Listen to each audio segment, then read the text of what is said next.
Hello, guys. I wanted to revisit the topic of Andres Manuel Lopez Obrador, the president of Mexico, and some of his statements and actions regarding the Facebook and Twitter ban on President Trump's accounts. So last week I had spoken to you guys about some of his initial statements about it. And the president of Mexico is probably, so from what I've found so far, he's made some of the most strongest statements against the decision of these social media giants to keep our president from speaking directly to his people. So any world leader would naturally be against that if they no matter what kind of leadership you own, no matter what kind of government you run, if there's some tech company who is censoring you, you don't have control over that situation. That's a problem. It's a problem no matter what country you live in, no matter what kind of democracy or what kind of government style you have. But it's especially a concern for democratic ones because freedom of speech is a concern. But trust me, they don't trust these tech companies anymore in China or any other more authoritarian style government.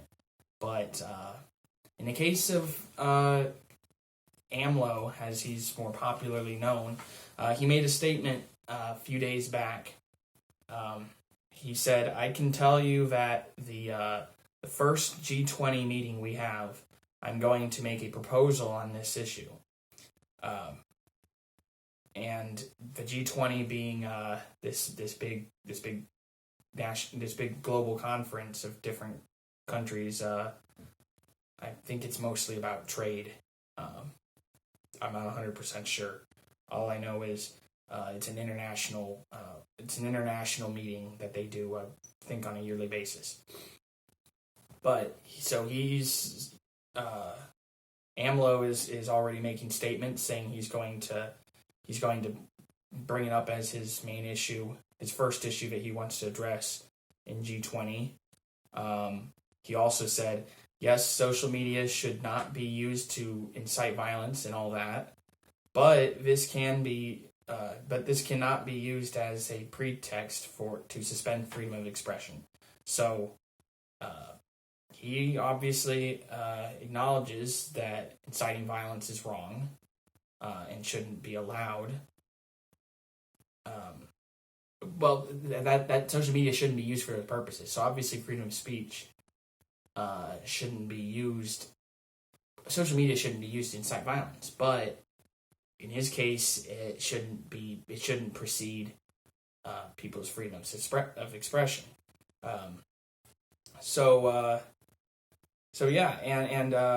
Let's see, what else is he... So he's already made contact. So it's not just empty words. He's already made contact with other governments, other heads of state, who might agree with him. And there are plenty who are on his side.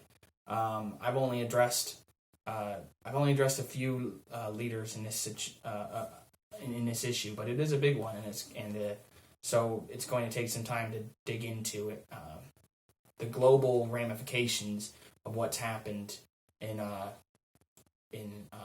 America just in the last 2 weeks. It's going to it's a lot to process, and there's going to be a lot more information about it. So, but anyway, so he's already been reaching out to other governments, or his foreign relations secretary, I should say, has reached out to other governments. And let's see, he posted on his Facebook page that he wants his audience to follow him to a different I think it's like a direct messaging kind of... It's some kind of social media program called Telegram. I'm not familiar with it. I certainly haven't used Telegram before, but AMLO has been pushing his audience to move towards Telegram. That's two things now that he's been trying to do in the wake of what happened in D.C. Lastly, he's instructed in a press conference, he instructed the National Council of Science and Technology to look into creating a state-owned social media site. Now it's a Mexican state body, and this would be for the Mexican people, so that they have their rights to freedom of speech ensured, and that they're not controlled by an American company who has just, it's bad enough that they're trying to control our speech, being an American company. I can totally understand how somebody in another country, a foreign head of state, would be even more concerned. So yeah, this has been, it's taken a lot of time to really process that, but it's something that is going to be talked about for some time, because the idea of censoring and outright banning a head of state of a country elected of a country of 330 million people, the biggest democracy in the world, that we're in this situation where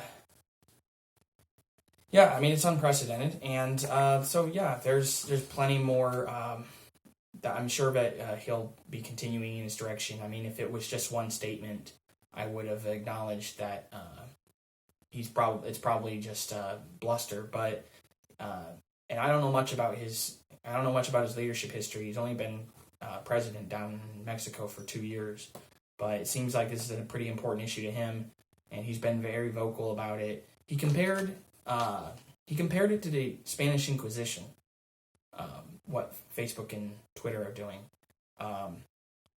which is, I think, the idea of, if I'm not mistaken, I think that's when they were trying to convert Native Americans to Catholicism by, it was like a convert or die kind of thing.